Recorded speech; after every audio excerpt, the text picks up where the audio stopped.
Assalamualaikum warahmatullahi wabarakatuh. Pada kali ini kita akan melaksanakan pembahasan soal lagi soal yang bukannya sama elektronika, otomasi industri dan juga soal-soal lain yang berhubungan misalkan tes PPG, tes ujian semester, tes CPNS dan lain sebagainya. Kita sekarang ini sampai soal nomor 430.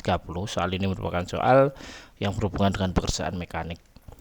Untuk memperbaiki posisi benda kerja supaya sesuai pada posisinya dan supaya tidak terjadi cacat pada benda kerja yang diperbaiki posisinya, maka dapat menggunakan. Jadi ketika ada benda kerja ya, misalkan ada ragum seperti yang ada kemarin itu, kita di soal yang kemarin ada ragum seperti ini. Nah, jika bendanya kerja sudah dipasang gini, bentuknya kotak gini kan, terus kemudian agak miring dikit. Nah, menerinya gimana? Udah agak kenceng nih, gitu toh. Supaya berubah dikit, yaitu dengan dipukul menggunakan apa? Dengan palu plastik bisa ini. Nah, kayak gitu. Yang penting bisa palu plastik, bisa palu karet, karena ini kalau berbenturan dengan benda kerja kan cenderung nggak rusak benda kerjanya begitu. Kalau pakai palu besi gitu toh, palu gada itu ya nanti akan rusak. Nah, itu depannya ini loh. Sorry, ini bukan yang batu. Depannya seperti mana ya? Oh, saya belum. Oh, ini di sini ketutupan palu karet. Jadi atasnya itu karet atau plastik gitu. Jadi nggak merusak benda kerja gitu.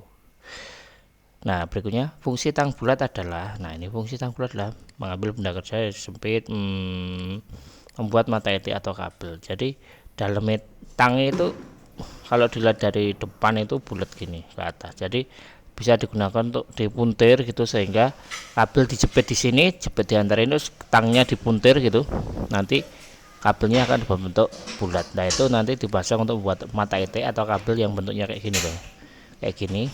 Terus kemudian nanti ini bisa digunakan ditambahi skrup untuk bisa masang ke busbar atau dipasang kemanapun begitu. Untuk memotong kabel enggak juga, memegang saat menyambung kabel juga enggak, karena dia mungkin bentuknya gini miringnya. Jadi malah mungkin enggak ketemu, enggak rapat gitu. Jadi beda. Untuk mengepas isolasi kabel ini tang pengepas kabel, memegang ini tang kombinasi, memotong kabel tang potong, membuat mata etik. Yang paling benar adalah jawaban B, mengambil benda pada tempat sempit mungkin tang lancip. Peralatan mesin yang banyak digunakan untuk penghalusan benda kerja atau untuk penajaman alat-alat perkakas adalah gerinda ya. Mesin bor itu untuk melubangi, mesin lipat untuk melipat, mesin potong itu untuk memotong, mesin yang gede itu, mesin gergaji untuk memotong tapi cenderung mengikuti pola begitu. Kalau mesin potong yang besar itu misalkan plat ukuran sekian gitu, nanti langsung dipotong kres gitu ya. Sama seperti ketika jilid bukunya butuh diratakan, itu bentuknya seperti ini ya. Ini mesin geraji,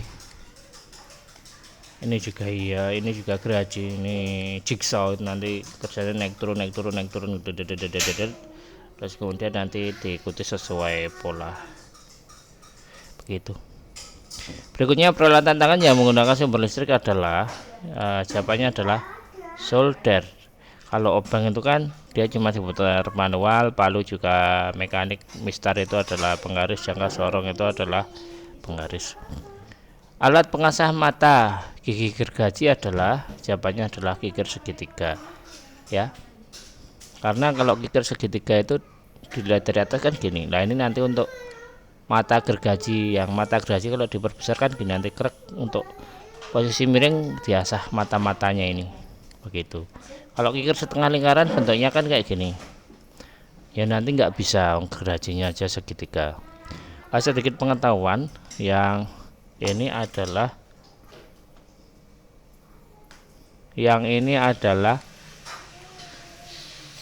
mesin gerinda itu tadi ini loh, ada yang segini, ada yang gerinda lurus gini. Ini untuk hal wadah sempit, ada yang di besar ini berdiri, jadi ini ada muter dua, ini ada yang kecil kayak gini, kayak untuk akik itu toh, ada yang kayak gini.